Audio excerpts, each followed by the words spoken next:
the show, Brooke Binkowski. Our audience loved you the last time you joined me, so I wanted to have you back to talk about Nazi homeschoolers and some other things that I think you will have really great opinions on. So welcome to the show. Thank you. So I want to say this before we get into this.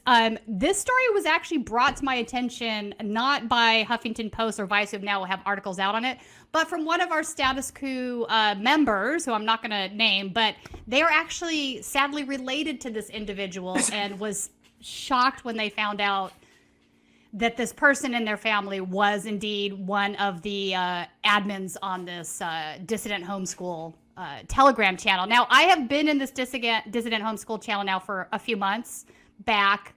I didn't think it was interesting enough to report on, but I suppose now that we know who runs it, it is. It's not crazy that Nazis and neo-fascists and whatnot would want to homeschool their kids. They obviously have problems with, CRT at base. They want to change all of their math problems. So instead of it being a multicultural math problem, it's basically saying that, white people have higher IQs than black folks do or whatnot. So they want to indoctrinate their kids from an early age into just accepting these beliefs. And one of the ways to do that is through back channeling subtly these messages, right? And math problems and whatnot. So what's wild about this particular Telegram channel, it does have a lot of, I've seen it grow. It's over 2,000 folks that are in that room now, but they've developed their own sort of curriculum that is really targeting, references Adolf Hitler. I'm going to show you some of this stuff as we go through the show, but you guys are going to see this firsthand, how dangerous this is. And I don't think there's anything that can be done to change it, because you have a right to homeschool your child within certain parameters. In each state has different state laws, and these individuals are not really breaking those laws at this point. So just something else to deal with. Do you have any opening thoughts on this? Yeah, I'm so fucking sick of Nazis. I'm just so sick of them. Somebody asked me online, I was going off about this on social media, of course, because I have no other outlet anymore, right? So I'm just going off, and somebody goes, oh, so you're against homeschooling? You think homeschooling should be restricted? I'm like, no, I think fucking Nazis should be restricted. I'm so sick of them. I'm so sick of fighting them. I'm so sick of hearing their rhetoric. I'm so sick of them being normalized. I am so fucking sick of them being normalized. And I'm so tired of people going, well, they got a point. Those Nazis, they got a point. Like, for fuck's sake, they don't have a point. They don't have a point. All right, let's pull up this Vice article and we'll go through some of this. And then I'm going to show some folks some of the items that I've pulled off their Telegram chat room. All right, so earlier this month, while the rest of the country was celebrating the achievements of civil rights leader Dr. Martin Luther King Jr., parents and children in the Dissident Homeschool Network opened a lesson plan and were greeted with the words, as Adolf Hitler wrote, and this is true. I have a copy of the lesson plan. That's exactly how it starts.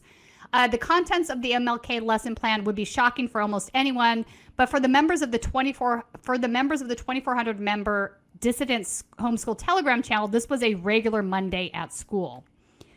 It is up to us to ensure our children know him for the deceitful, dishonest, riot-inciting Negro he actually was, the administrator of the network's Telegram channel wrote, alongside a downloadable lesson plan for elementary school children. He is the face of a movement which ethnically cleansed white folks out of urban areas and precipitated the anti-white regime that we are now fighting to free ourselves from. This is literally what this lesson plan says. I kid you not, folks. Since the group began in October 2021, it has openly embraced Nazi ideology and promoted white supremacy while proudly discouraging parents from letting their white children play with or have any contact with people other than their own race. Admins and members use racist, homophobic, and anti-Semitic slurs without shame and quote Hitler and other Nazi leaders daily in a channel open to the public. Vice News joined the group simply by clicking on the link, though the members list is not publicly visible. This is true. They did also have a private chat that they have now shut down, just to clarify.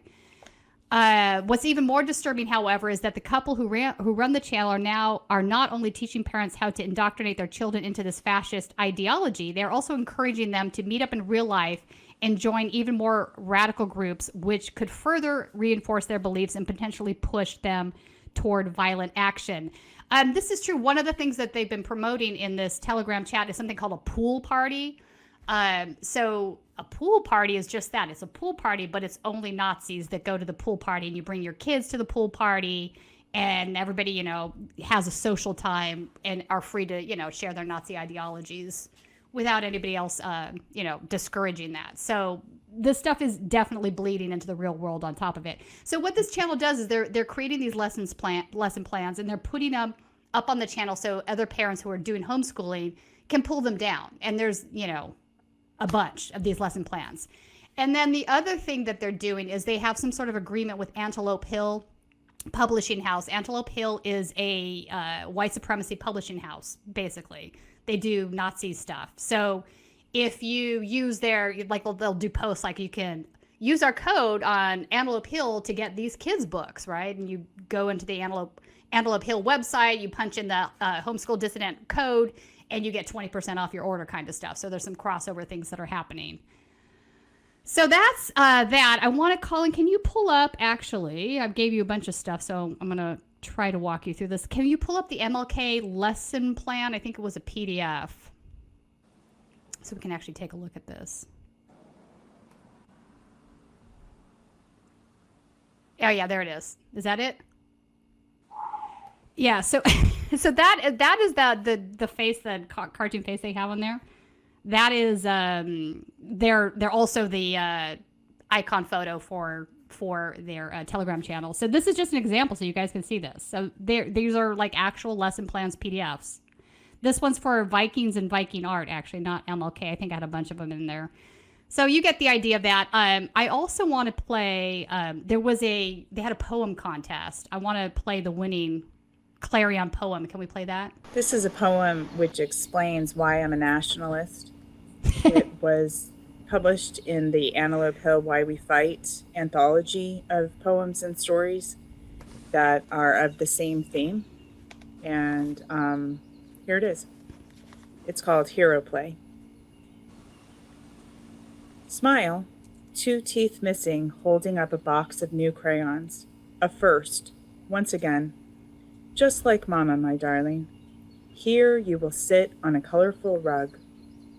At the feet of a smiling lady, she will tell you of brave pilgrims who crossed a stormy sea to carve a wilderness just for you. She will give you paper grocery sacks and teach you to make stiff pilgrim hats. Today, you will play our heroes of yesterday to become the hero of our tomorrow. How was school, my darling girl? Not as you said. We took the paper grocery sacks, but cut them into strips. We glued them into paper chains. He pushed them on my wrist. He told me I deserved it. He made me apologize. Mama, pilgrims were not good and brave. They murdered, lied, and colonized. I, the evildoer, the white devil, the bringers of the slaves. Mama, I am not good. I know. I am not brave. Darling, do not worry about this place. It has changed. We will go to someplace else. All right, enough. We get the point. I changed my mind. I hate poetry now. I know, right? All the poetry, all the joy. There's a little less beauty and joy in this. I bet you didn't know there was Nazi spoken word in the world. Oh, I actually did know, and I'm sorry that I did. So, you know, this is basically her saying, like, you know, I send my kids to school and they're told they're the white devil, right? Well, you know, hang on. We have a past that is full of really atrocious things like slavery, and we need to, you know, recognize that. And that doesn't necessarily have to be a bad thing, but for these folks that are, you know, convinced that there's white genocide going on, that they're convinced that there's a biological difference between the races, and that there's, you know, this is like, you know, the brainwashing that they want to do to these kids is amazing.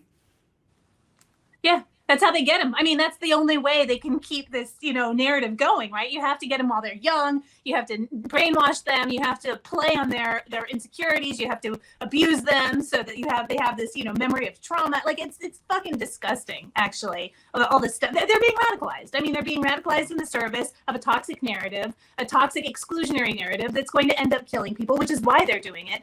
And also, they want to replace all the good and beautiful writing in the world with their own shitty poetry, and that just cannot stand. Oh my God, I'm sorry. I want to take like a bleach bath or some shit after hearing that. Oh, Like, I know. I'm sorry, aesthetically, like, even. But I also I think it's important that we hear some of this so we can recognize what it is we're actually dealing with. I don't think people quite understand. They think, okay, it's this sort of far off idea. Nazi homeschoolers, okay, that happens, right? But I think we, as a society, we need to be aware of how bad things are getting. I mean, this is crazy. This crazy stuff. Also, I'm sorry, you're probably going to get to this, but I want to make sure that everybody's aware of this as well. These are the people who are coming for your fucking school boards. These are the people who are doing that bullshit in Santee, which is not too far from where I grew up. It's about 2 towns over, La Mesa. I'm from East County, San Diego, or East San Diego County. I mean, we call it East County around here. And growing up looking like me made my life very difficult. And now it's time to extract the sort of pain I grew up with from the fucking Nazis who brought it to me, right? But yeah, so I became like very aware of what Nazis were doing in that neighborhood, in that town that I grew up in, La Mesa, because I had to learn all this shit to protect myself. I mean, I say this all the time. But those same exact people, not different people, not people who look like them, not people who act like them, but the same exact fucking people right now in San Diego are rolling up to the Santee City Council meetings and going, I don't want no trans people in my YMCA. I mean, it's where they're with Awaken Church. That's the Michael Flynn Church. They're barely whitewashing their rhetoric to get it into the mainstream, and it's working. But those are the fucking people. It's not just people who sound like them. It's not like a lighter version of them. It is those people. Exactly. It is. No, it is those people. But you're right. So what we're seeing in the Telegram is kind of hoods off. Yeah. Where they're just being more honest about what they believe. And then what you see them saying in the school board meetings is a little bit more cloaked. But you're right. It's the same group of individuals. And for people that don't, to clarify where the Brooke area is talking about is a very heavily, it's East County, San Diego County in California, and there has always been a lot of Klans folks there, Peckerwoods, and neo-Nazis. So it's an area in California where that sort of thing thrives. So, yeah. All right, so let's put up, Colin, some of the Telegram chat room posts so people can see what. So I did some screenshots here of some of the posts from the room. So, all right. So here we go. Straight up the top. I'm just going to go down the way as he's showing these. So hardcover in my mailbox made my day. We love you, Antelope Hill. So Antelope Hill, again, is that publishing house that is a white supremacist publishing house that they have some sort of deal with. This was on 6/19. Happy Father's Day, gentlemen. One need not be a father to have a father for this day to have profound significance and meaning to all who stand together to oppose our common enemy. And there's a quote there. I'm not going to read it. It's Adolf Hitler. Then we go over, remember the story that we were all told as children about helpless white settlers being saved by peaceful, friendly Indians who taught them everything about agriculture. And then the white settlers murdered them for no reason. It's a blatant anti-white lie. The real story is that white settlers at Jamestown had been fending off violent Indian attacks over the course of several years and had managed to broker peace, blah, blah, blah. You get the point. So they're revising history to suit this narrative that it's not the white people, folks. You know what I'm saying? Let's put up the next group. All right, here we go. So the first is a book that you can buy.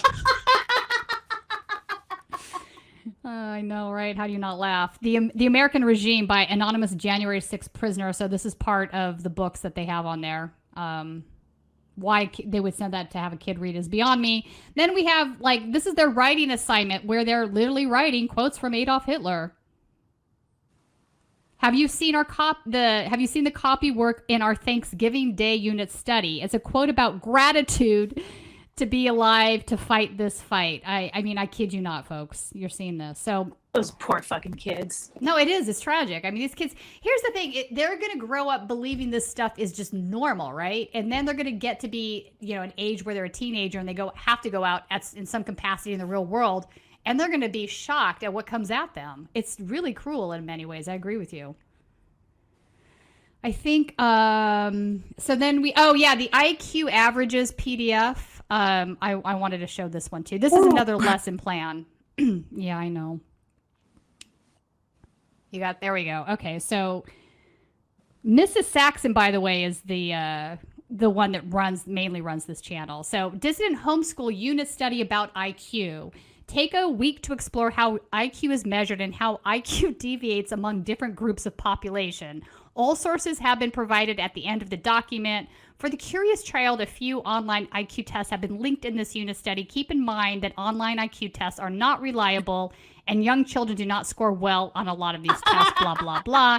So now, I mean, I want to scroll down to this. I want to show some of the stuff that's in here, right? So all of this, I want to point out, all of this, Brooke, is outdated race science. None of it's valid. None. Not a single thing in this entire lesson plan is even remotely valid. But I want to show this one question that she has. Hang on. There we go. So language understanding is tested by asking the person what certain words mean or what synonym can be used for a specific word. An example, which word means the same or about the same as caprice? And then you pick one, right? Analytical thinking is tested by asking the person questions that require no specific mathematical skill, but the ability to solve problems. The problem needs to be thought of and solved. Okay, so nothing crazy there. But I think when you scroll down, what you realize is they don't want to take into consideration something that's currently happening right now with like SAT tests and whatnot, where a lot of these testing organizations are realizing that having a grasp over certain words is necessary to do well on these tests. And you might not have a grasp on all of these words if you weren't raised in a certain kind of household, right? So if the SAT puts the word bellicose on the SAT and you've never been exposed to that word, it doesn't mean you're not smart. It doesn't mean you don't have a high IQ. It means you've never seen the word bellicose, right? So now if you look at bellicose, you might think to yourself, like, okay, maybe it means something beautiful-ish, Bella? Like, I don't know, I'm taking a guess here. When really it means warlike, right? So you can see how these things can, fall apart really quickly. So this is, in the same way that they're reacting to, CRT being about trying to deal with systemic racism, I think this is also reactionary towards the idea that a lot of these tests aren't really fair and they don't really test intelligence because of these things, like not being exposed to, a certain amount of vocabulary. So do you have any thoughts on that? On IQ science? Oh, I got plenty of thoughts on IQ science. I've got a whole thing about it. So yeah, you're right. It's outdated race science. It's eugenicist. IQ doesn't really measure intelligence. It measures, in theory, learning capacity. As you pointed out, it's dependent on language capacity, which, maybe English isn't the primary language you speak at home for one thing. For another thing, it's, fully cultural. It's fully subjective. And the other thing is, I really like the caveat that they have in there. They're like, oh, okay, your kids are probably ding-dongs. So, make sure you tell them that those aren't accurate tests. Right. Like they make sure to soften expectations for the white supremacists. And, I have a lot of other complicated thoughts about IQ science and how it's infested so much of our schooling to begin with. But little of that is really dependent on eugenics and race science, more that it's, other than the fact that it's just sort of like, built from there, but it's also just a no, 100% is, yeah. Yeah, and it's a flawed system. It's been used to direct enormous sums of money toward one group or towards certain groups and away from other certain groups. And the bell curve. Are you? Oh, Christ! Don't so, even. Hey, let's get started because she actually references the bell curve in this packet. Course she does. Can you put up page 7, Colin? Yeah, there. I love that Colin knew exactly where I was going. I mean, that's what you're talking about right there, right? So frequency distributions for population of equal size. So the bell curve, for people that don't know, this was this really horrifically terrible book that came out, I want to say 1996-ish, around there. That's not, okay, thank you. And, it was basically making the case that IQ was hardwired towards race, that it was immutable, meaning you couldn't change it. It's hardwired. No environmental factors are going to fix it. And that black folks are just not as smart as white folks. Ergo, we should stop. There was a political motive here. Ergo, we should stop funding programs like Head Start because they're a waste of money. So this has been a trope on the right for a very long time. Now, of course, you've had lots of scientists that have come out and completely destroyed the bell curve. We don't need to get into all the wheres and hows of that. But I think at the end of the day, what really kills the whole thing is the fact we've decoded, the human genome's now been decoded. We know we're pretty much all the same. There's some differences in admixture based on, isolated breeding populations, which has got nothing to do with race. I'm just going to boil this down to 30 seconds to not bore people, but it's debunked. It's not a thing. but they deeply need to cling to this being a thing because it undergirds so much of their opinions on society, right? They have to, if they're the master race, they have to believe that they have a superior IQ, even though they don't. Right. And and they don't. I mean, my God, I've talked to Nazis, and if they were original thinkers, I mean, not by choice, right? They come talk to me. But, if they were original thinkers, if they were people who had new ideas, they wouldn't be fucking Nazis to begin with. They wouldn't be white supremacists. They'd have something new, and they don't. That just goes to show you they don't have any new ideas. But also, like, this, filters into the mainstream and trickles into the trickle down thing into, actual policy. It doesn't just get browbeaten into policy the way they're doing it now. I'm going to talk about something that I love talking about because it really pisses off the IQ science people, but also it's a brag. So it's kind of a humble brag. Sorry. This is where my interest in IQ comes from. I was part of the very first seminar class. It was a pilot program in San Diego. I think it was the first in the nation, or one of the two first in the nations. It was in the 80s because I'm old as shit. And I didn't test into it. I was placed in it because I had a high vocabulary because I talk all the time. But then they tested my IQ. And my IQ was extremely high. It was so high, actually, that it was like, I was like a scientific marvel. They kept bringing in people to like test me and shit like that. And then I hit puberty and nobody gave a shit anymore because I became belligerent and I became like angry, about everything. And I'm a girl, or I was a girl. I'm a woman now. And nobody really told me that none of this shit was going to matter later in life when I had this, high IQ and I could see things that were going to happen. And then I would just be a woman at the end of the day and nobody would fucking listen to me. So here we are. But one of the things that really bothered me was as a small child was I grew up in what passes for inner city in San Diego. San Diego is a very small population of Black people, and that is in part because of the history of white supremacists here and the history of redlining and all kinds of racist bullshit, right? And so I grew up in a part of San Diego that was majority Black. It was like this small part, and it's East San Diego. They call it Oak Park now. And that was where I lived. And this to me was totally normal. It was like my friends were Black. Like that was just no big deal. And it didn't occur to me that other people didn't think this way who weren't like other white people or whatever the fuck I am. I don't know anymore. Like who knows these days? But it didn't occur to me at the time, back when I thought I was a white person, I don't know, that other people wouldn't feel that same way, that they would get scared going into this neighborhood, right? So it was so weird. But the whole point of me talking about this is my seminar class was placed in Oak Park in East San Diego. It was in a, quote, depressed part of the city or the county.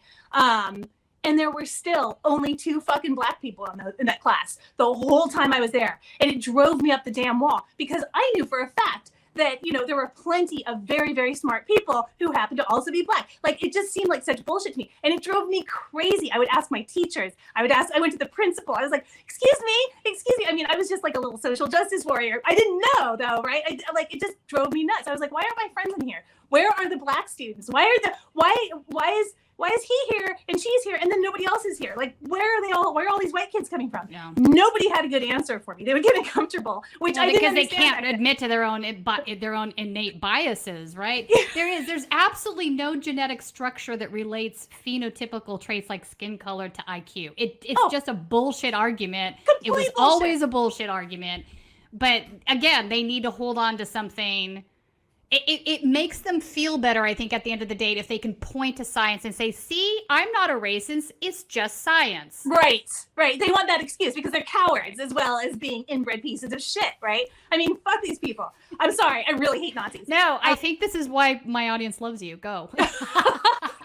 I don't make any secret of it either. I mean, like, why should I pretend to like these people? They want me dead. They've always, first they wanted to recruit me. Then when I was unrecruitable, they wanted me dead. So now I'm so they did know you were Jewish and then they found out you were Jewish. Is that the story? No. Oh God, no. The whole what story was it? I didn't know I was Jewish. I had no idea. I didn't know this. Okay. Oh my God, it's such a whole, I have such a hang up about it. I talk about it all the time. I try not to talk about it. I'm blushing because I just won't shut up. Okay. So my family is Jewish, but they're blonde and blue-eyed, except for me. I came out looking like my great grandparents apparently. But I was raised as like a cultural Christian in Southern California. Oh, interesting. Okay. A white family, as far as we knew. And And then it all came out that my grandfather had changed his name and his whole identity around. And now looking back, I'm like, oh my God, of course. Like, it was so obvious in retrospect, but I didn't know. I would look around and my immediate family members are white, like they're blonde and blue-eyed. And people kept saying weird shit to me my whole life that I didn't understand because I didn't even know any Jewish people, I thought. Wow. Yeah. I had a next door neighbor and like some distant relatives who like had accents or whatever and like tattoos. But I was like, I don't know, whatever, that could be anything. I mean, completely insulated, right? So then I get to like junior high and high school, and these dudes, these like metalheads would come up to me and they'd be like, what are you? Are you a Jew? And I'd be like, I don't know. What does that mean? Yeah, exactly. Like, what are you? And I noticed that people, not just the skinheads, not just the white supremacists, but like white kids, they go, what are you? They would get like really offended by my not knowing my ethnic heritage. And so I started telling people I was Italian because I didn't know. It could have been Italian. It could have been Jewish. I don't know. And when I found out when I told people, because we do have some Italians in the family, found out that when I told people I thought I might be Jewish, they would tense up. But if I told them thought I might be Italian, they would relax. I didn't relate this. I didn't understand. I was just like, oh, being Jewish must be real bad. Well, because that's how they were making you feel, because you were growing up in a very highly racist area. White supremacist. Yeah. Of course, my fucking family plants itself in the middle of, anyway. But my family is also they're just like, fuck you, you can't tell us what to do, which is where I get it, which is actually makes a lot of sense now that I found out we're Jewish culturally, like, you know, it kind of filtered down. But anyway, so I didn't know. I was in complete denial about it because every time I asked my family, they would give me some runaround. They go, oh yeah, we're Eastern European. Oh, we're Austro-Hungarian. Oh, well, you know, you're just you just came out like looking like your grandparents. And I'd be like, so are we Romani? Are we what does that Jewish? mean? Are we, you know, what the fuck does it mean? Finally, I take this DNA test like an idiot in 2017. And I say like an idiot because, you know, now I'm in a database. But I was obsessed with knowing. Nobody else in my family was obsessed with knowing. They thought it was weird that I was so obsessed with it. But like, you don't give me a bunch of contradictory answers and then expect me to just like let it go. Like, I was like a dog with a bone. So finally, I do it. Comes back Jewish. And I'm like, holy shit, I finally have an answer. This is so awesome. We're Jewish. And then like 5 minutes later, I was like, oh shit, we're Jewish. Everybody hates us. What did your parents, like, did you confront them on that? That's, oh, yeah. So my mom had no idea either. She'd been getting the same line from our grandparents. And apparently the best we can put together, because my grandparents were dead by the time this happened. The best we can put together. And it was sort of a family joke too. So we would joke about it. I mean, I just thought that this was like how families talked. I didn't know. No, but it might have been fear on fear. behalf of, so when my grandparents moved here when they originally came over from Europe, they came to, believe it or not, Youngstown, Ohio. Kid you not. But yeah, they didn't tell anybody they were Jewish. Yeah. So. Well, it turns out my grandpa, so I finally found this distant relative. Actually not that distant. I think like second cousin. Just so people understand, this was like my parents, my grandparents, my dad's parents were killed in a concentration camp. So God. Well, no, but I mean, I want people to understand why people would be afraid. Like, I think now in 2023, people might hear that and be like, really? You're kidding me, right? No, but I mean, you have to understand at that moment in time, there was still fear. Like, before my grandfather passed away and I asked him about it, he was like, I thought that they were going to follow us all the way to Sweden and then all the way to the United States.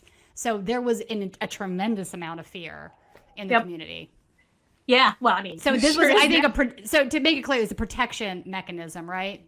And I'm going to protect my children by, if they don't know, they don't say anything, you know, so it's unfortunate. It really is tragic, but it's understandable. It is. And I don't hold anything against them. Although I'm like, you know, it would have made my life a lot fucking easier if you give me a straight answer, you know, 30 years ago when I was like asking about this. And like, I remember now that some of my relatives would get really annoyed with me and I wouldn't be able to figure out why. And now it's like, oh, they wanted me to protect myself, but they didn't know how to tell me.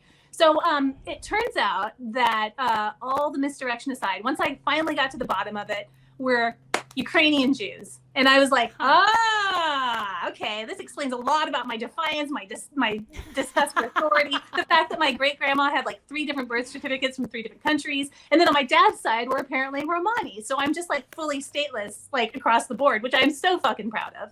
Right. I mean, not all of this. I mean, we're also like vaguely Eastern European or whatever, but mostly Jewish and mostly Romani. And I'm just so proud of that.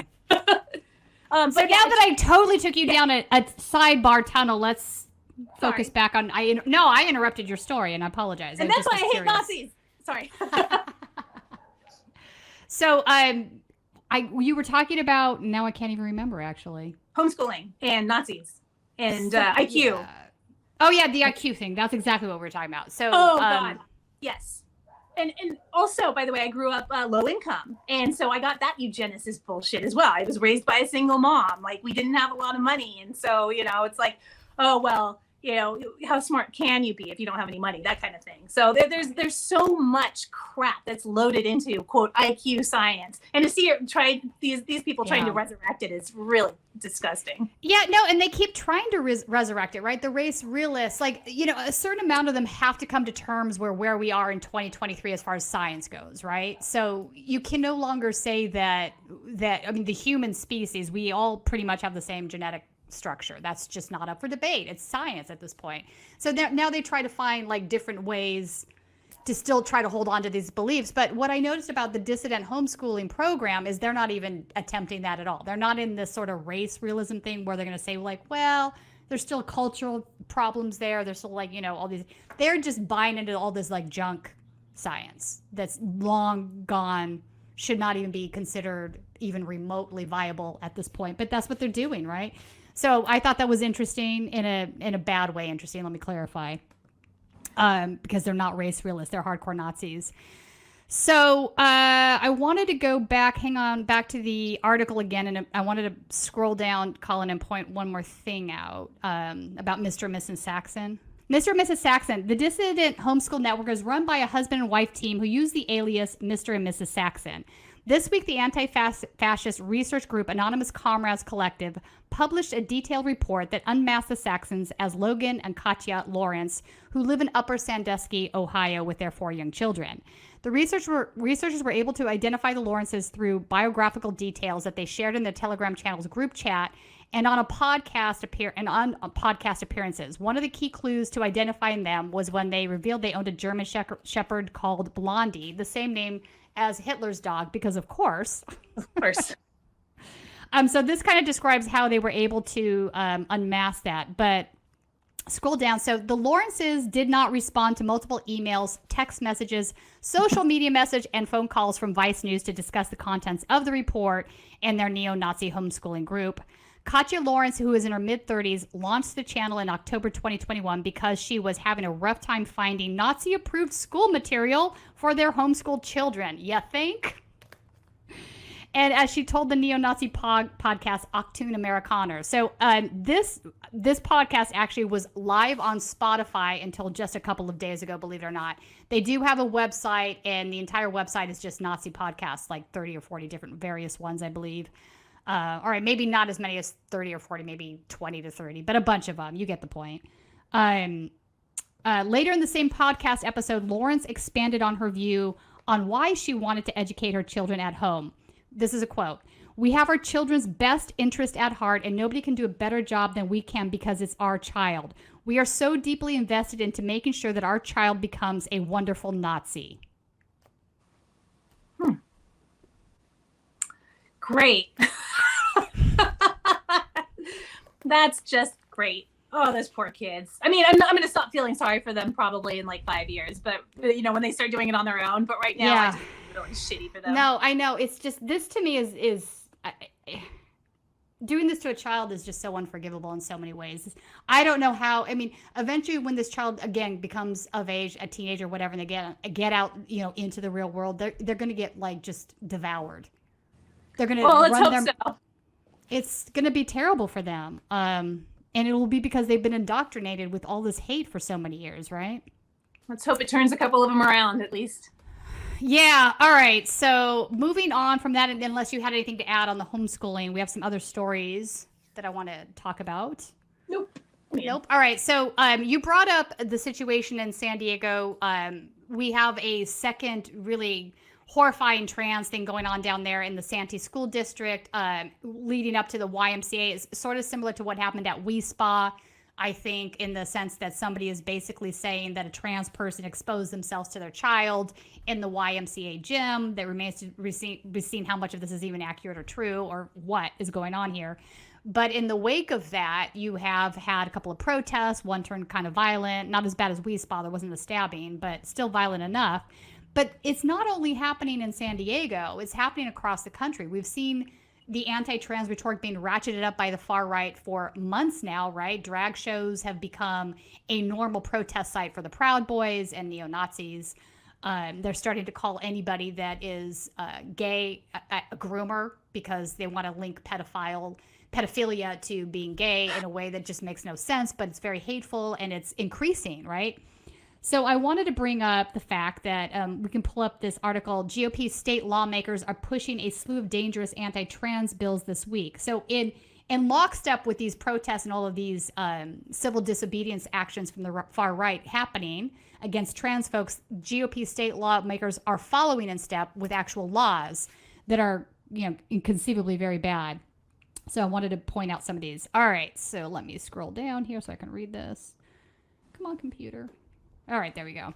A slew of bills attacking transgender and LGBTQ rights will go up for debate across the United States this week. State governments in Iowa, Missouri, New Hampshire, South Dakota, Tennessee, and Virginia will hold hearings on bills covering everything from gender-affirming care to bans on drag performances. That's right, you heard me, a ban on drag performances.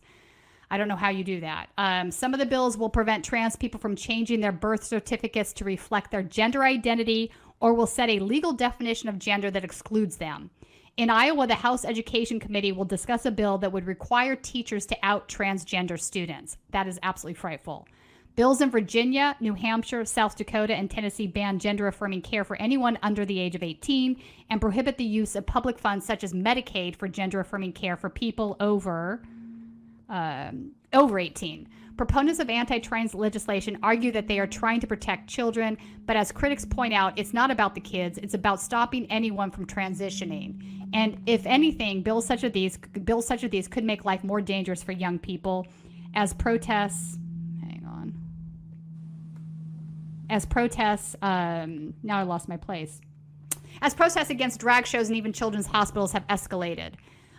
So what are your thoughts on this? So it's, again, this is something that you have happen locally to you. You can speak on that a little bit, but also across the country. I think the fact that they're passing legislation now, it's not just about protests in the streets.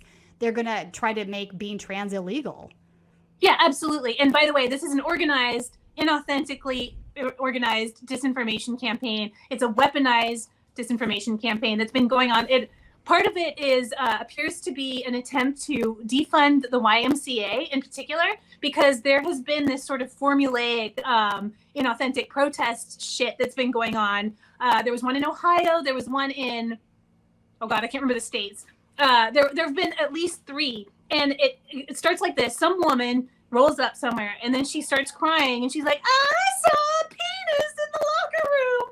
And then she turns it into some huge deal. Then usually she'll walk it back or be unable to prove that this ever happened. But by then, of course, she's activated all the white supremacists who have come out to do the same thing. By the way, the reason it looks the same as what happened with the WeSpa is because it's the exact same disinformation campaign with the exact same fucking people, the exact same disinformation narrative. They just go from person to person. They target people, and they use people. They make one person the example, right? So in this case, a bunch of white people were going after a black woman here in Santee, which, given Santee's fucking history, is pretty much exactly what Santee's done since Santee was a town. They're planning to show up at the city council meeting, by the way, next week. They're circulating flyers because they want the YMCA defunded. There's always a financial aspect and there's always a policy aspect to this. The other thing that we see in our role as debunkers, because I run a debunking site, I forgot to say that. I run Truth or Fiction. Yeah, so for people that didn't see your previous show with us, so you used to work at Snopes and now you run a different debunking site, Truth or Fiction. Truth or Fiction, so. Yes, there's a whole thing. I got publicly fired from Snopes for reasons that had little to nothing to do with me. I didn't know that. Okay. Oh, yeah. It was. We'll table that for another day, though. Yeah, another day. The guy who fired me ended up going down for plagiarizing off me for years after that. So, fuck him. Anyway, so that's basically what we've been seeing, is that there's a pattern with these campaigns. But the other thing that we're seeing, actually two other things that we're seeing, is one, it's promulgated and then later picked up by the same lawmakers. So lawmakers will push these ideas into the fringe, and the fringe will push it into the mainstream, and then lawmakers will go, oh, well, we have no choice but to pass laws about this. It's completely inauthentically organized from start to finish. The other thing is that the transgender or the anti-transgender stuff, as well as the anti-LGBT or LGBTQ stuff, is all coming from the same people and the same networks that were established in early 2020 with the anti-masking campaigns that later became the anti-lockdown, anti-vaccine campaigns. It's anti-vaxxers. It's also the anti-CRT crowd. It's also the QAnon crowd. They're all being activated along the same disinformation networks that activated them to begin with. And I say activate because when I say activate, I mean what gets them out of the street for these inauthentic, shows of solidarity, because they're not really protesting, against anything. They're protesting for something. They want a white nation state. They want, they're white supremacists. That's what they want. And all of these disinformation campaigns, from QAnon to Pizzagate to the anti-vaccine shit to the anti-CRT shit, is all to the Christian nationalists. All of them are basically the same people. There's huge overlap in the Venn diagram. There's fringe types to make it look like it's authentic, but what they're pushing for in every case is a white ethno-state. They're white nationalists, like literally. And so that's what we're seeing piecemeal getting pushed into the mainstream via mainstream news, who are completely fucking asleep at the wheel. Again, I have been browbeating those fucking people to listen. And for like 1 second after January 6th, I thought maybe there was a chance that they would actually listen to me, because I kept going, there's going to be attack. There's going to be attack. There's going to be an attack in DC. There's going to be an attack in the White House. Yeah. I got the building wrong. Sorry, everybody, got the building wrong. And so now they're just back to like, everything's fine. Let's go back to, now they think that like, anyway, sorry, I'm just railing on my colleagues. Fuck them. Not all of them. There's some who are really, really, really good. I love those guys and gals, but most of the mainstream media is just completely asleep at the wheel. And the reason they're asleep at the wheel is because all the people who were on top of things got laid off in the last, year. Right. We're losing an average of two newspapers, I believe, a week in the United States still right now. And they're being replaced with people who will work for a pittance and not have to worry about losing their jobs. And that is to say, people who are already rich, white males. And, that's kind of where we're at right now. Like, we're all being shoved in the direction of this vision that the white supremacists have had. This is why I keep saying we're under attack. It's really frustrating because it's being taken as all these sort of disparate things, like these things that are happening here and happening there. No, they are organized, very well organized at this point, and well financed. Yeah. And very well financed. That's where all the fucking journalism money's going. So these anti-transgender events that are happening here in San Diego are being done alongside Awaken Church. Awaken Church is actually organizing a bunch of this stuff. Awaken Church, you might recognize that name from the Reawaken tour, which is when Michael Flynn has been going around the country doing his fucking crazy preaching shit about like how the storm's coming, So you see how the white nationalists and the Christian traditionalists and all the maniacs are just getting together in this big ball of right-wing disinformation. And that's the goal. Like, that has always been the goal, to unite the right. They've been saying it themselves all along.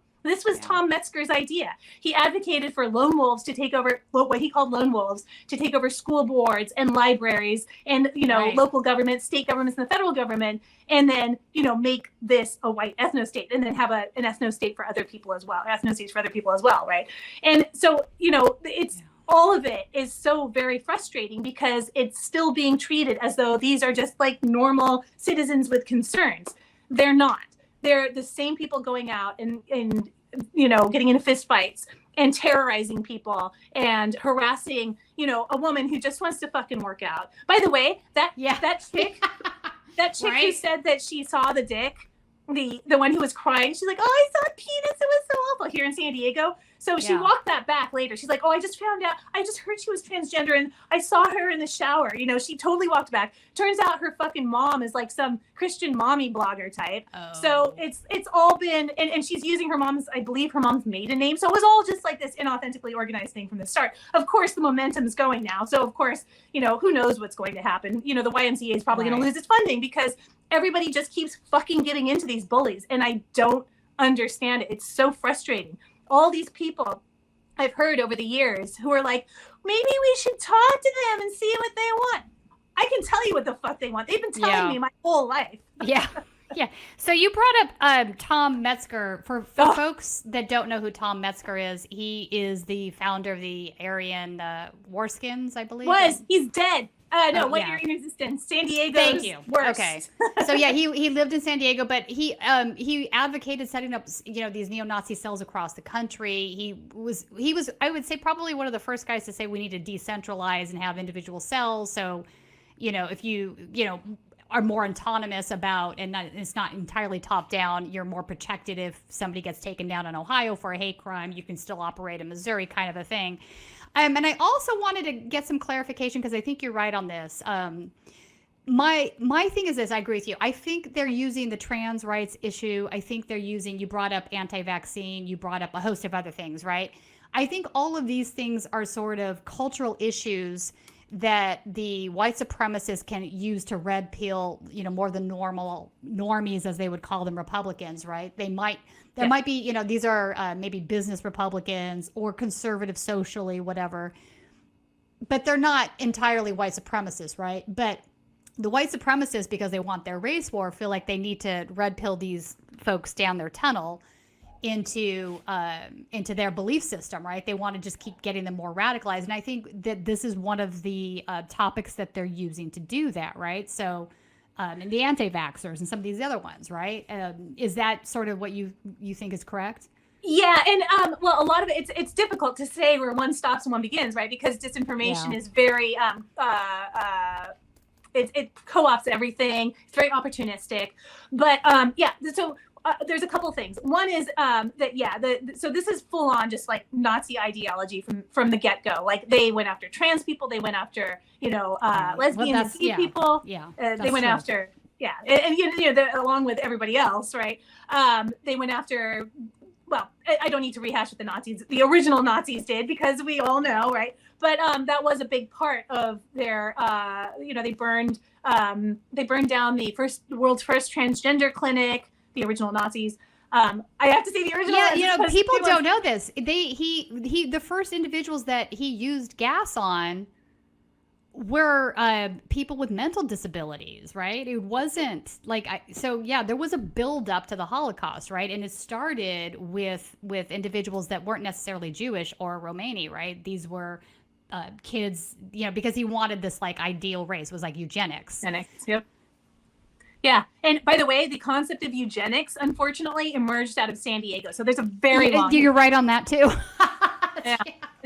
I've done all this research on it because I was we've talked about the bottom of it.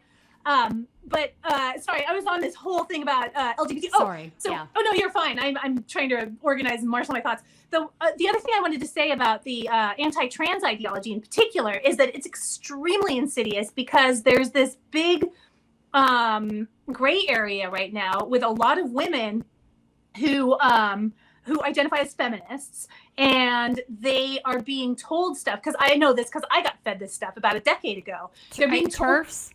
Yeah, they're being fed TERF ideology. But yes, exactly. They're being fed that kind of thing where they're being told basically, men are turning themselves into women so they can usurp your place. They want to mansplain womanhood to you. They want to tell you.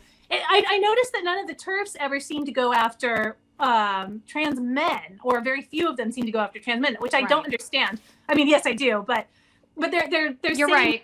Charged shit, right? So they're just like, oh, well, they just want to come show you their penis, and they say penis all the time too. The TERFs, they're obsessed with saying the word penis. Penis. They're like, penis. I saw a penis. I saw genitals.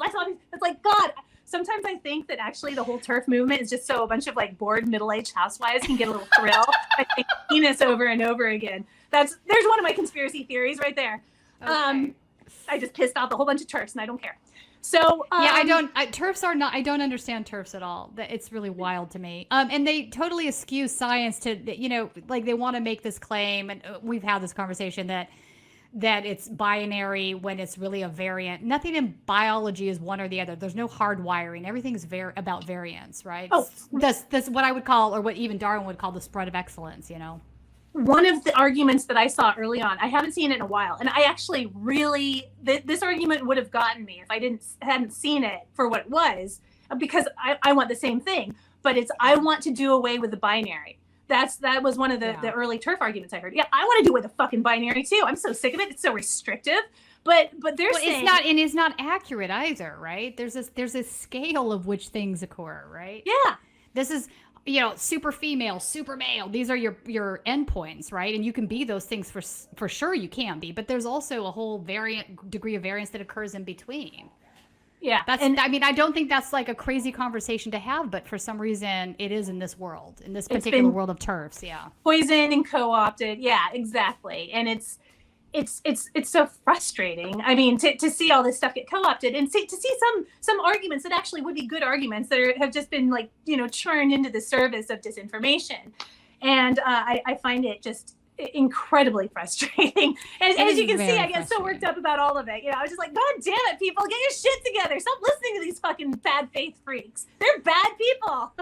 They are, but there's also something about human beings where we're subject to, or we can be lured into like certain conversations if we hear them enough. And that's also why social media matters and why these algorithms have also been part and parcel to spreading the disinformation. If you get sucked down this one tunnel and you're seeing this message daily, and then it just keeps ratcheting it up to more radicalized version and you're not hearing anything else, eventually that's going to affect your psyche. You're going to start to believe that it's that whole conversation that the right wing talks about moving the Overton window, right? That's what they're doing. Yep. Each little inch that they get it over further to the right is a win for them, right? Because now they've moved the conversation. Well, there's also this oh God, this is going to be a hard one. I'm going to try to make it short and not boring. There's this idea, and it's not something that gets brought up and talked about enough, but there's this idea in the United States in particular, and it's been around as long as I've been alive, and I'm sure much longer than that. I mean, I know that the roots of it go back centuries, but there's this idea that femininity is weakness, that if you're a feminine woman, or if you're a feminine man, God forbid you're a feminine man, but if you're a woman and you're feminine, then you're just fucking weak, and you need a man to take care of you or whatever. And that sort of thing doesn't really get brought up a lot because it's just sort of an assumption. It's something that's been sort of browbeaten into us all. It's getting better now, but the 90s in particular were just dreadful. I know, because I'm old. Yeah. I remember I lived through that. I internalized that. And I was just like, I'm never going to be like one of those fucking weak women. I'm never going to, I cut all my hair off. I'm not going to be like them. And I actually did do that because that was how much I associated femininity, which I have a lot more of than I, ever asked for. But I associated with weakness. So I downplayed all that I had that was feminine for a very long time because of it. And I didn't think about it consciously. It was just one of those things. I just didn't want to be like, weak women. I was wrong. This was a terrible way to think, but that was sort of the lessons that growing up in the 80s and 90s here gave us. Yeah. And it's also why the right wing males want to kind of drive us back towards those ideals again. I think as if they could fucking be alphas, right? First of all, alpha male is a whole myth based on bad science about wolves that isn't even true. Second of all, those guys are the biggest chicken shits on the planet. They get scared of everything. I would never. Well, there's a reason most of them prey on young girls that they can manipulate, right? They don't know how to handle a full-grown woman. I'm just saying it. Oh, absolutely. It's disgusting. They need to mold them. But the other linguistic trick that the right wing has done in this country this is why I get so frustrated with my colleagues in the media, is that they have managed to associate republicanism with maleness, with masculinity. Yeah, that's whether or not it's, there's men in there or not. They're the fourth right. They're the male ones. And then the Democrats, in their terminology are the weak pussies. They're the feminine side. They're the ones who want to hug it out. And they've turned that binary around. And now everybody's fucking falling for it. So now you've got this idea. You've got, again, my colleagues in the media, if I can even call them that anymore. They're basically, everything that Republicans say don't need to be fact checked. They're manly and they're strong, but the Democrats need to be fact checked all the time, and because they're probably wrong anyway, and they're soft on crime. That's an interesting point you're making. Yeah, I think about this shit all the time. I hate that I have to. I'm so sick of it. I want to listen. I want to think about dragons and elves and play Dungeons and Dragons and indulge my weirdness. I'm a middle-aged woman. I'm ready. I'm so ready. But no, I got to think about fucking Nazis. This is another reason we have to get rid of them, so I can just be as weird as I like. Right. I wanted to. Speaking of, incels, manosphere, traditional views of women from Nazis, all this stuff. I wanted to shift gears for a second. I want to move on to the next story. Andrew Anglin, he's reared his ugly head again because Elon Musk has reinstated his account on Twitter, so he's again reaching a larger audience, I think. So for folks that don't know who Andrew is, he's a full-blown neo-Nazi. He runs the Daily Stormer website, which is one of the worst neo-Nazi websites around. He was banned from Twitter originally because of hate speech. His bio at one time actually said Hitler apologist. Kid you not. Just to give you guys some backgrounds on who this guy is if you don't know who he is. Colin, can we bring up this video and play it, and then we're going to talk about it? Paul was basically telling, firstly, he encouraged people to be incels, but he also just said women just need to shut up and not be involved in anything. They should take care of their home.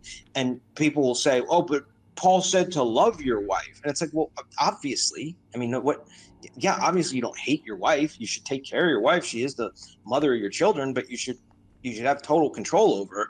And in this society, that is actually impossible. So there's some question of how you're even supposed to do it. But that's a topic for another time. But anyone who tries to say that like Christianity supports women and women dominance, and that Christianity says women are not obsessed with sex and don't base their entire existence around sex, go read the letters of Paul, go read any of the church fathers. These are, it sounds like the right, like incel forum. If you read what the first Christians were writing, or if you just look at like the official, Catholic, especially the pre-1960s Catholic positions on this. So Protestantism exists in a vacuum where there's no real tradition and nobody really even knows what's going on. So Protestant preachers, so-called, can say whatever they want about anything. And I think that the basic problem with all of Western civilization was that the churches sold out the people. And the first big thing that caused everything else was allowing women to go to education. Instead of saying, when she's old enough, she needs to start breeding. She needs to get married and have kids. She doesn't need to be fucking around. Sorry, I'm trying not to use foul language, but she doesn't need to be screwing around, messing around, going to college and getting a job. Like, what is the point of this? Is this good for society? No one can argue that. And so it ends up being, this will help fuel women's egos, which is not even healthy for women. And that shouldn't matter regardless, but it's not. It just sounds like my fucking boomer great uncle or some shit. He just sounds like an old boring white man just ranting along about women. Like, shut the fuck up, dude. Get your shit together. There's so many levels here. I don't even know where to begin. Sad sack. Yeah, I know. And you know what I say to these guys, and you wonder why you can't get laid. Seriously, bro, seriously. Like, I wouldn't want to put any woman through that either, or man, No, but no woman is going to date this guy. Are you kidding me right now? The idea that we're all miserable if we're not subservient to a man is just absolutely patently absurd. But, but it's also why they're having problems, in their relationships and whatnot. Like, you'll see sometimes in these Nazi telegram rooms where some of these guys they're going as far as advocating that rape is okay. Rape is okay because we have to have white children. And if we can't get these white women to have sex with us and make babies with us, then it's okay to force them. It's really hard to have healthy relationships when you just want to fuck your mother. They all want to fuck their mommies. Like, every single Nazi I've ever known. Their mommies are their goddesses, or else they fucking hate them. Either way, they want to fuck them. Well, I will say this. I don't know about all the psychology here, but it seems to me they have a very unhealthy viewpoint of what women are, what women think, what women are on this planet for Pete's sake. And then they get angry because they can't get, women to buy into their worldview of what women are supposed to be. And so then they resort to this. It's just wild that these guys say this stuff out loud. I've had that shit said to me my whole fucking life. Can you believe that? They're have like, you? I have not. Yeah, I have. People have said that shit to me just openly and outright. And I am so happy to tell you that I dropped out of high school.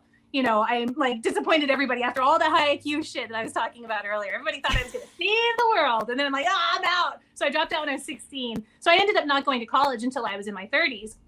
And I started when I was in my late 20s, and I graduated when I was in my mid 30s, which is why I like not so casually, I'll like name drop all the time. I'll be like, yeah, when I was in grad school, because it's still new for me. You know, I never really was educated.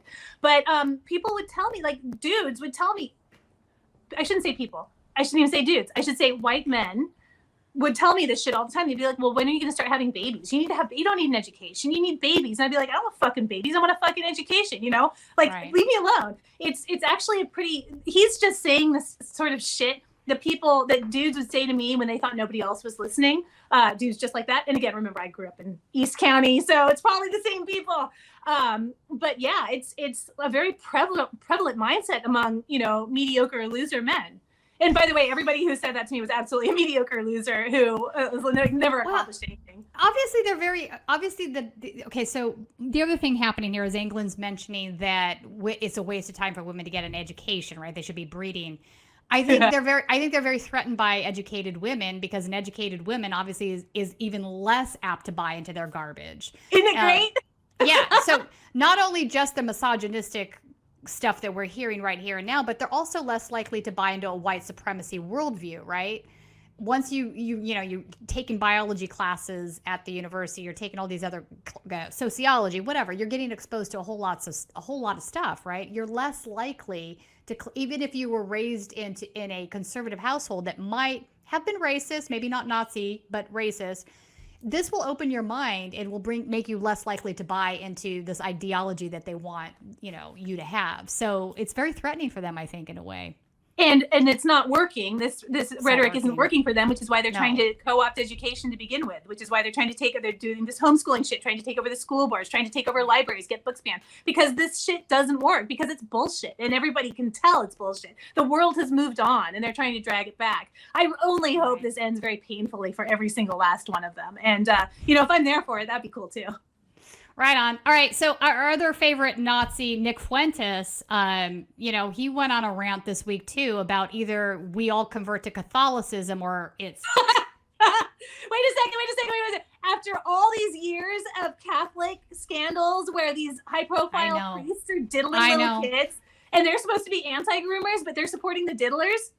What is that? No offense, by the way. I have nothing against Catholicism overall. It's just the church and the recent history is not anything like what these ding-dongs are saying. Yeah. Let's go ahead and play the video. If we just have a robust security state, if we just have a robust security policy, if we eliminate the corruption, if we convert these people to Catholicism, we can make this work. This can be a great thing, really. I think that you do that through cops and priests. That's how you do it. Because not all of them are going to be able to hack it, and those people got to go to jail. And the people that are maybe on the borderline, the people in the middle, well, they need to be religiously inculcated and brought into the church. But that's what you got to do. You got to build the prison. You got to build the cemetery. You got to build the church. That's how you build a society. That's the foundation. Yes, that's how you build a society, with a church and a cemetery. Well, how could anybody listen to a luminary like that, who looks like he showers at least once every 2 years, and not think that he's talking sense? He's reasoning it out so well. I mean, look at that guy.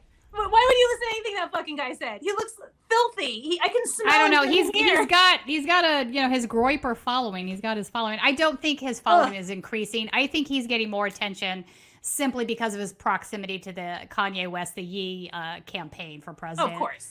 So, which is, of course, he jumped all over that. And also he was making a big deal about no longer being on the no-fly list that was recently, I'm not even going to say leaked, found. It was found on a server just sitting there. So nobody hacked, nobody leaked. It was just sitting there on the server. They found it. So he's not on that list, apparently. I haven't seen it myself, but he was talking about it in the Telegram room. So, he had made a big deal about this 2 years ago when they were first placing him on the no-fly list. So I just think, this is a guy that wants a lot of attention. He's getting it right now because of his proximity to the Ye Kanye West campaign. So, that's what this is. So he's gonna ride this out. But he does have some incredibly extreme views. I don't think he's grifting in the sense that, I think he's grifting, yes, but I don't think he's grifting in the sense that he doesn't believe these viewpoints. I think he absolutely does believe these viewpoints. Another one who lives with his mommy. Yeah, for real. I think he actually does. He does, All right. yeah. Or he did until recently. All right. Tony Perkins. I know you have a lot to say about Tony Perkins, Brooke. But before you do, I wanted to bring up, they had their congressional prayer breakfast, I believe it is, this week. I wanted to play a little clip from that. I want you to join me now in extending your hands if you feel comfortable in doing that. And I'm going to ask the members of Congress, I'm just going to pray over you, and I'm going to ask you just to look at me as I pray.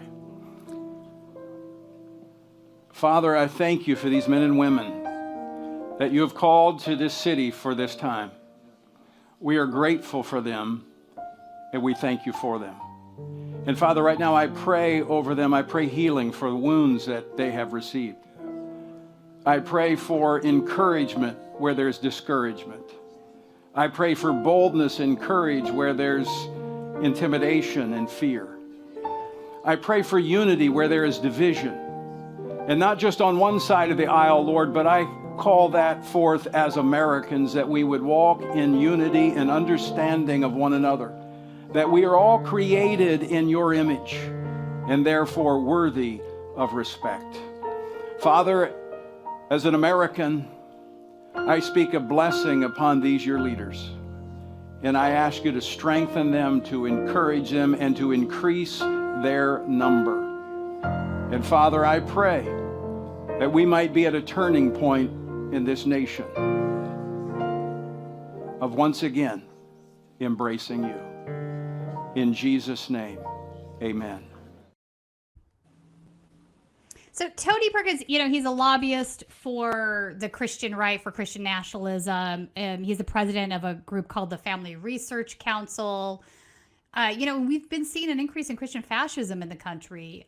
These guys want Christian law to be the law of the land, and they're being more bold about that, I think, in the wake of overturning Roe v. Wade. I think they're going to come for a host of other rights soon, too, gay marriage among them. I believe he might be part of the CNP. I'm not positive, but what are your thoughts on this? Well, I mean, which the Christian nationalism? All of it, yeah. I'm very disturbed by the tendency of Democrats to allow this to be normalized. I have been seeing stories about them appearing alongside Tony Perkins, or talking about unlikely friendships with Tony Perkins in particular. They're doing, the International Religious Freedom something or another. I'm extremely... But hang on, let me stop you there for a second. Religious freedom to them, just so everybody's clear on this, doesn't mean religious freedom. They have zero religious tolerance. Religious freedom means Christianity becomes the law of the land. Yeah. It's sort of an oxymoronic statement. It's another thing that they're co-opting. Like they co-opt the meanings of whatever they can. As far as, bringing back Christianity, that goes against there's a lot of things to criticize the founding fathers about, but Thomas Jefferson made a whole point about the United States being, not run by religion. It's all there. It's in the Constitution and everything, or it's in the preamble, I think, or it's in the Constitution. Yes, it's in the Constitution and the preamble. Sorry, God. I'm like all over the place because I'm trying to get my head around the fact that this is still, that he still has a presence in Washington, that he's still in DC, that he still manages to dodge these accusations of being an extremist, and he's still being normalized by people who should be rightly vilifying him, or at least castigating him for the control that he and others are trying to exert over the nation.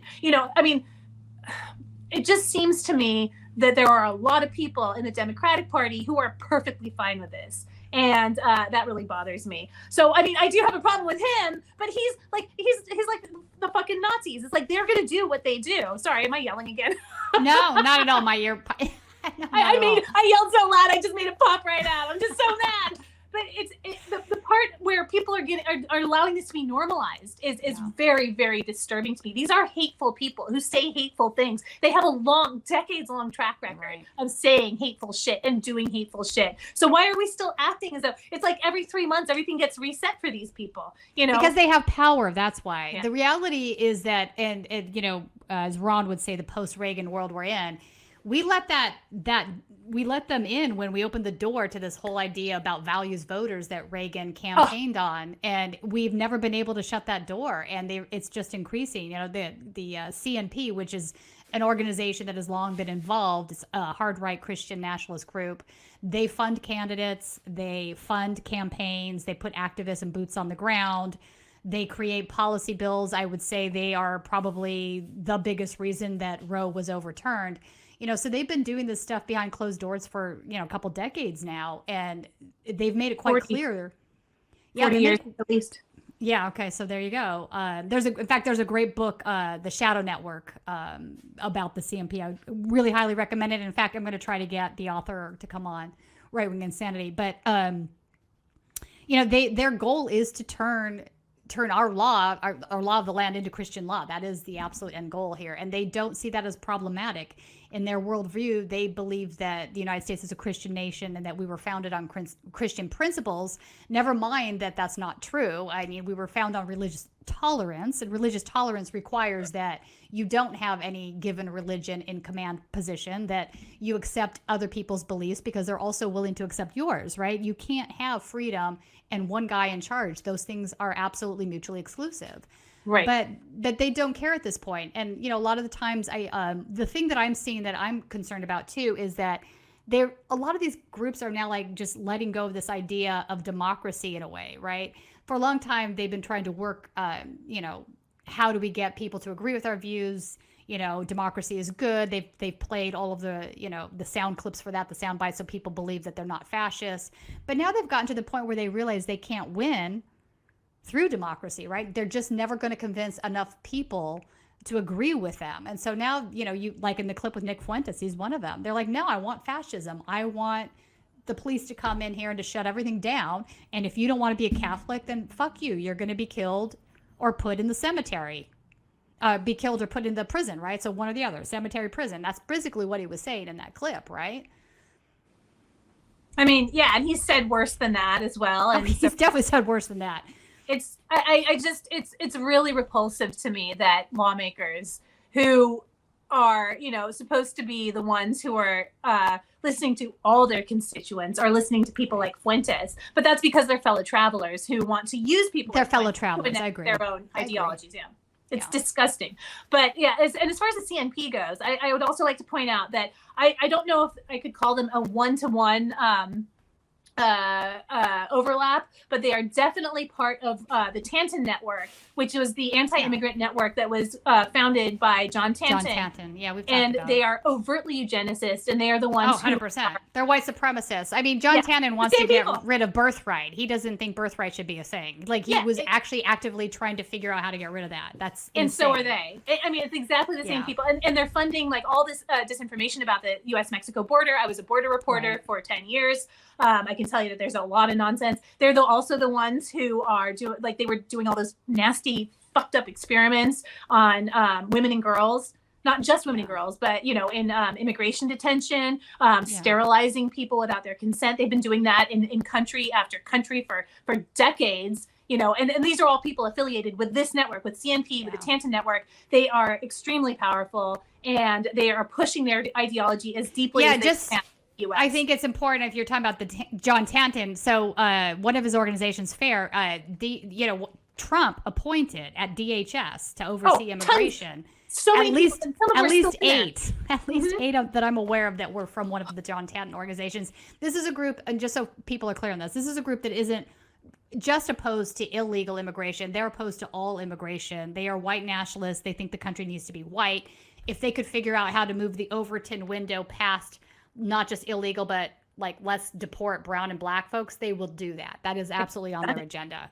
Yeah, they've absolutely done it. And they're 100% affiliated with CNP, which means they're affiliated with FRC, which means they're affiliated. Isn't it wild that all of these people like go think to themselves, I think Jesus Christ had the right principles. Like, have any of them actually read? No, they haven't.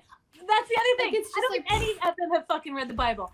I read the It's just Bible. wild. It's wild. I mean, I'm not a Christian, but I mean, I at least know what Jesus Christ taught, and it just doesn't, it's not simpatico with what these guys claim. They would have deported him first. Oh, 100%. He wasn't white. Like they always have remember the whole white Jesus thing? Oh God, let's not even go there. Yeah. But yeah. Also, Brooke, can you tell everybody where they can find you if they want to follow you? I know the last time you were on, people just loved you. So I want to make sure that they can find you. I don't know if you're on Mastodon now or Twitter. What? Yes, I am on Mastodon. I'm Brooklyn Marie at mastodon.lol. Okay. That was. I also have a presence on Mastodon Social and Journa Host. It's all Brooklyn Marie, but I'm never on those two. I was like fucking around with them over the years. Mastodon. You can combine them to one, by the way. Oh, I can? I thought Yeah. I couldn't. Oh well, You shit. can. Well, I'll do that. I'll tell you how later. Also, just so everybody knows, I actually created a Mastodon account yesterday, so I have one now too. Nice. And I'm on Twitter from time to time because so many journalists are still on there, and I want to go harass them as Brooklyn Marie. And but mostly the stuff that I do on there is like it's really exhausting and depressing. It's like Facebook now. I go on there and it's like it just feels bad. So Yeah. I go over to Mastodon to look at pictures of cats generally. I don't know, man. I think that all of this might have finally, like, I grew up online. I loved it. I've always been a big internet proponent. I was a very early adopter. I've been online since the 80s in one way or another. But this may have just cured me of being online permanently. After this shit's over with, I might just like go live out in the woods somewhere. Yeah, I mean, Twitter's just turning back into the cesspool it was in 2016 when you got trolled by Nazis all day. It's like, Oh my God, it's just like 2016 again. And it's worse because everybody should know better and they fucking don't. They're all acting like the reset button got hit. Like people are like journalists are talking about Donald Trump's campaign like it's normal. Oh my God. Yeah, I know we're headed into the 2024, so this will be fun. Anyway, all right. So I guess that's the show. Brooke, thank you so much for joining me today. Appreciate your thoughts, especially on the trans stuff in San Diego, because I know that's really local to you. And everybody, have a great afternoon. Yeah, don't let the bastards grind you down. Yeah.